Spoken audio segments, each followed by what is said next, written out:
Sit Down Before Reading, a memoir by me, Dave Bexfield. Chapter 25, The Response. When I heard the news, I don't remember ever crying that hard, not over the phone anyway, and certainly not in front of Laura. I tried apologizing through my wails, but I couldn't catch my breath fast enough. The waves of life's inescapable realities had finally breached my optimistic levees. I had tried to brace for the news that I feared was coming the moment I answered the call, as the frail, slurring voice on the other end pressed forward. I could barely stand to listen. It's time, Dave. Mike McDaniel, just a few years older than me, was my closest friend with MS. We met during the first months of my diagnosis, and our long friendship evolved into something far more than carpooling gym partners. The two of us had struggled in tandem with our diseases for nearly 15 years, always providing each other with understanding, commiserating shoulders. But the last year for Mike had been a full-on assault, his multiple sclerosis shredding what was left of his abilities with the efficiency of an assault rifle. His pain had become unbearable. Our calls recently had been public affairs, his arms too weak to hold the phone, his speech now garbled and faint. He had been having a caretaker come into the home regularly to assist with bathing and other tasks, but he and his wife had come to the point where even that wasn't enough. He needed full-time care. He needed to go into assisted living, a nursing home, at the age of 55. I finally choked out a barely intelligible sorry between sobs, an apology that soon turned into a sloppy, blubbery mess of sorries. I urged him to keep going, keep strong, that he could so do this, to think of his daughter's upcoming high school graduation, college, marriage, grandkids. She needed him. His wife needed him. But my tears betrayed me, my urging a hollow call to arms. It was one of the last times we would ever speak. I became terrified to call, trying to keep the fantasy alive as long as I possibly could, the one of Mike comfortably living at home with his wife and daughter, still bumping his scooter into walls and eating trail mix out of the Ziploc bag his wife dutifully prepared for him daily. If I didn't know what was happening, have actual confirmation, it might not actually be happening. We hadn't talked in weeks. Weeks then turned into months. Did I try to call him a few times only to hang up after Mike's phone rolled to voicemail without ringing, being comforted by his voice once again strong, defiant? Surely I must have. But now I don't remember. I only remember the moment in a Dallas hotel room, running one last time through a speech I was preparing to give that evening, when I got a Facebook friend request from his wife. Before we even talked, I knew then it really was time.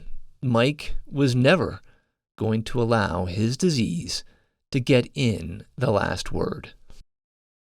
After I spoke to his wife, I started to craft his eulogy. I don't personally know John Connor. He doesn't personally know me. We are just two public faces facing down enormous challenges in public with our dueling MS diagnoses, our struggles documented on the screens of computers, phones, and tablets. I started by reviewing his blog posts from his first columns 5 years ago to get a sense of his journey, zipping through dozens of posts looking for evidence. The more I read of his travails, working my way to present day, the more assured I was that I was right. John has what I have. By all appearances, it looks like he has Lyme disease. One of John's most debilitating side effects, of his disease, thought to affect 2% of MS patients, is trigeminal neuralgia, or TN, an incredibly incapacitating condition that feels like electric shocks on your face. In John's case, it was focused as neuropathic jaw pain. Think of the worst drilling pain you've ever experienced at the dentist's office and multiply it by 10, John wrote. I was screaming for 3 hours. This deluge of disability arrived immediately after a second round of Limtrada, among the most powerful immune-depleting MS therapies. This was no coincidence. TN is common in Lyme disease, so common that dentists are encouraged to look for it when evaluating cases.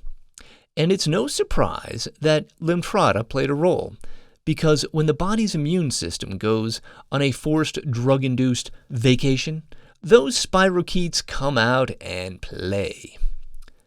From the moment the drug was infused, he wrote, my mobility declined and my right hand was also immediately affected. It triggered the swelling lymphedema in John's feet and ankles, and then his trigeminal neuralgia.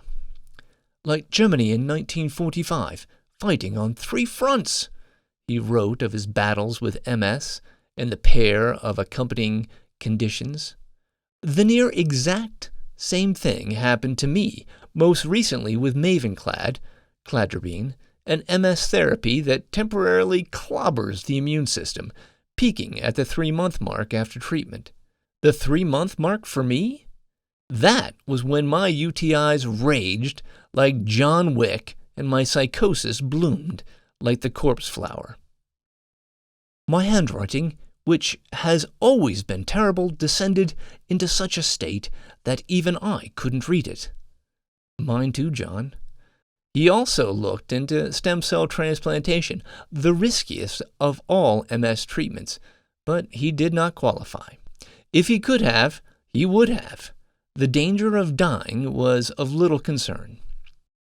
I would risk anything to halt the decline into complete immobility. Right there with you, John. That's why I did it. But how about let's not discuss our mutual erectile dysfunction issues or our mutual bowel issues? Before his MS diagnosis rudely upended his life, John frequently enjoyed the outdoors with his son, even rappelling off cliff faces as part of scouting weekends. All now nothing more than a memory, like his days of playing wheelchair tennis, like his driving, like his independence.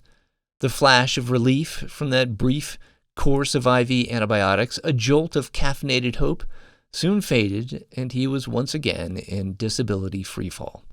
As I kept reading, John's health continued to spiral. My world is considerably smaller. It's mostly my bedroom.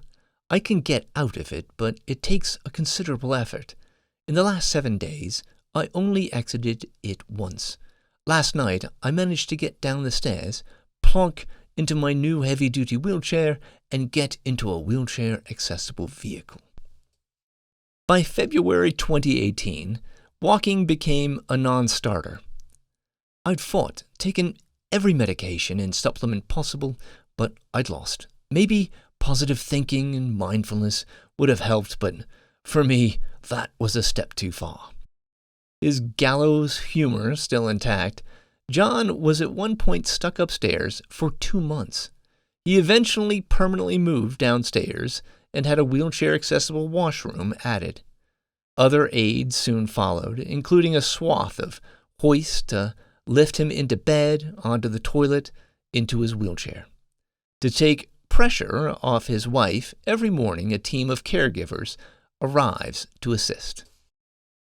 Now, I have no idea if I can survive this acceleration of MS. Losing standing meant losing my last shreds of independence. I couldn't go to bed when I chose to. I couldn't get up on my own. Worse, I could no longer transfer to my commode without help. A toddler can happily climb onto the potty with a tad of training. This was now a dream.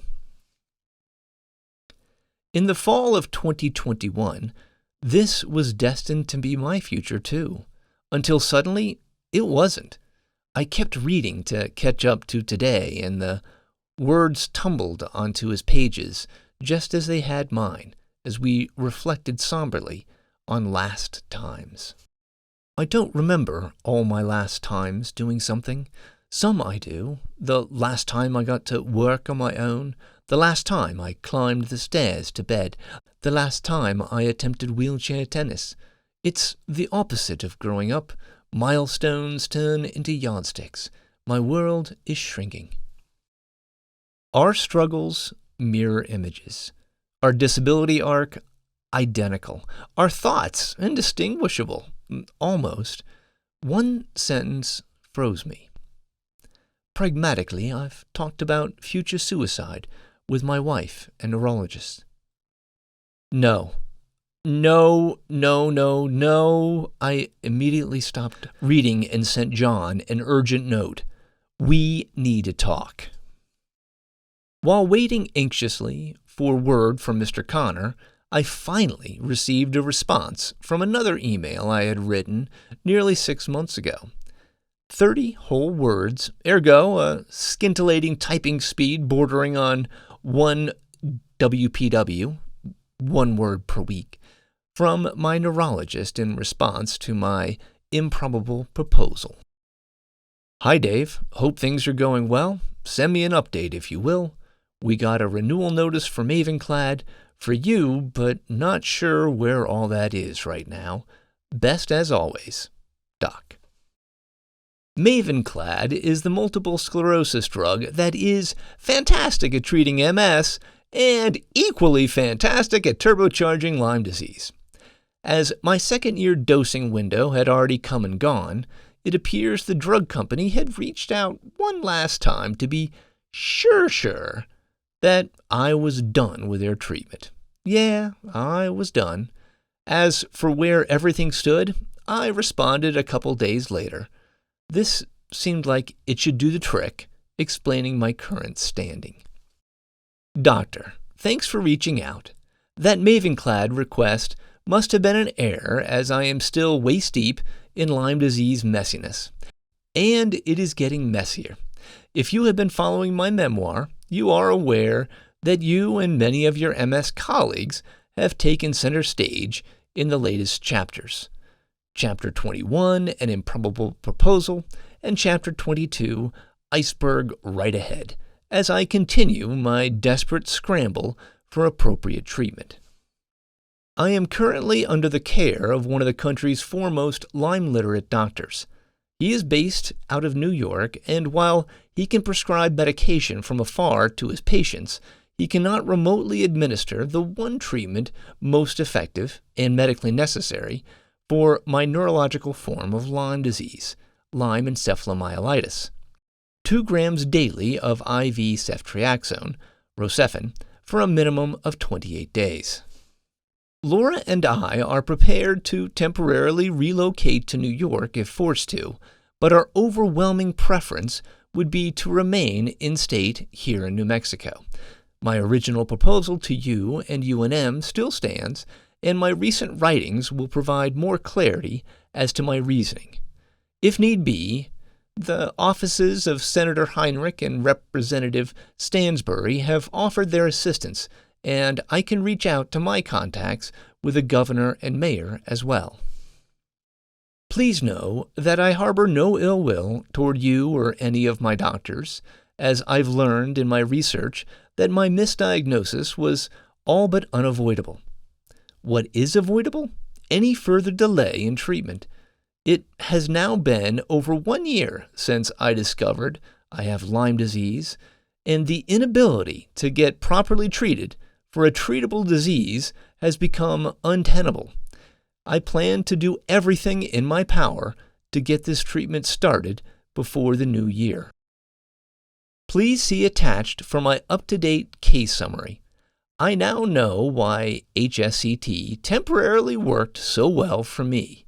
During my hospital stay, I received 10 days of an IV antibiotic that treats Lyme disease, cefepime.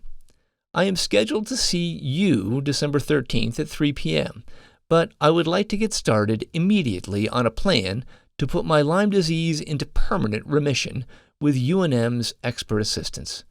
If you or the university are unable or unwilling to help, let me know as soon as possible. ASAP apparently means different things to different people. 3 weeks later, and days before our scheduled appointment, after presumably writing and rewriting to avoid any whiff of culpability, my neuro and/or a team of lawyers penned this back. I read through much of your memoir and have a hard time knowing where to begin. We've been working together for many years, trying to stay on top of your MS and stabilize your disabilities. In my opinion, you do have MS with secondary progressive aspects, and that remains difficult to treat reliably. I don't believe you have a latent or active infection with Lyme that is causing your issues.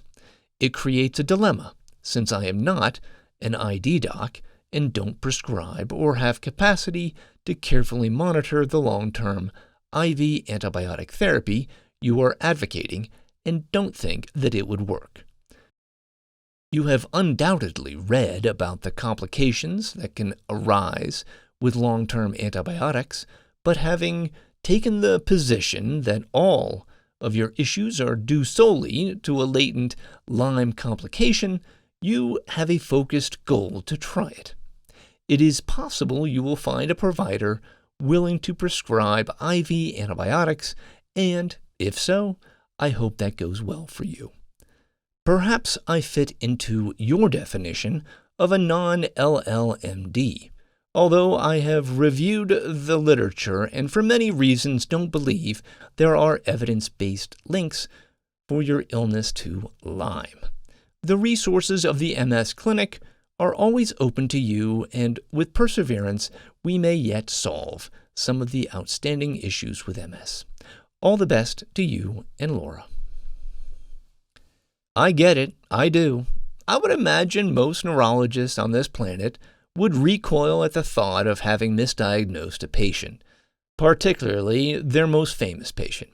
But mistake Lyme disease for multiple sclerosis? That's a bridge too far, and the reason I started writing this memoir, to lay out my case systematically and in enough detail so that there were no outstanding questions, and to point out all the inconsistencies and the flawed assumptions, to break down the reasons my treatments repeatedly failed to slow my presumed neurological disease, and to show the unmistakable dramatic effect antibiotics have had on my symptoms.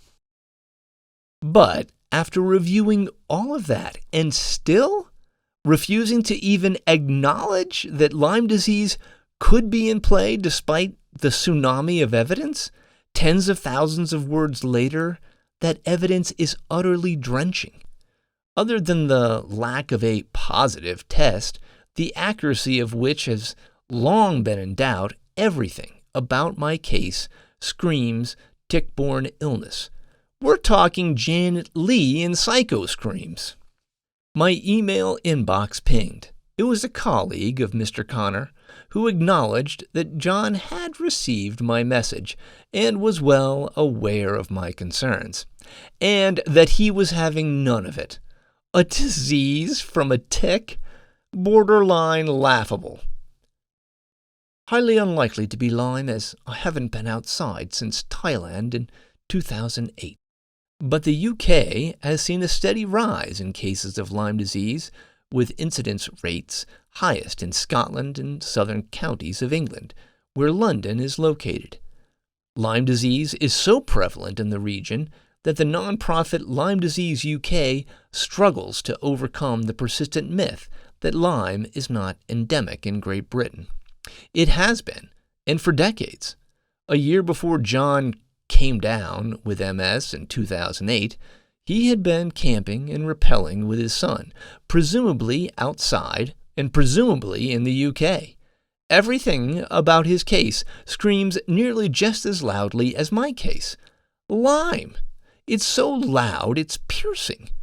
Is that why fingers are plugging the very ears that need to listen? What the hell is going on? So I found the hell out. Boy, did I ever.